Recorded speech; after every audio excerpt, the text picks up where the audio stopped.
முதலமைச்சர் எடப்பாடி பழனிசாமி எவ்வளவு திட்டங்களை அறிவித்தாலும் மக்கள் அதனை ஏற்றுக்கொள்ளும் மனநிலையில் இல்லை என்று தமிழக பாஜக தலைவர் தமிழிசை சவுந்தரராஜன் கருத்து தெரிவித்துள்ளார். தந்தி டிவிக்கு பேட்டியளித்த அவர், முதலமைச்சர் தேர்வானதையே மக்கள் ஏற்றுக்கொள்ளவில்லை என்றார். முதலமைச்சர் பழனிசாமி அவர்கள் இன்று 5 அறிவிப்புகளை வெளியிட்டிருக்கிறார்கள். மக்கள் இன்று ஒரு எதிர்ப்பு எண்ணத்தில் இருந்து கொண்டிருக்கிறார்கள். எதிர்ப்பை அவர்கள் தெரிவித்துக் கொண்டிருக்கிறார்கள்.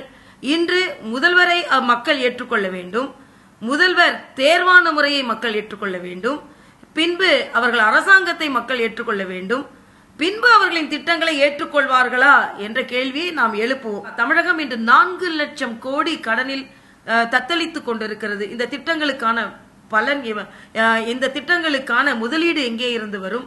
ஆக என்னை பொறுத்த மட்டில் ஒட்டுமொத்தமாக எவ்வளவு திட்டங்கள் அறிவித்தாலும் மக்கள் அதை ஏற்றுக்கொள்ளும் மனநிலையில் இல்லை, அதை வரவேற்கும் மனநிலையிலும் இல்லை என்பது எனது கருத்து.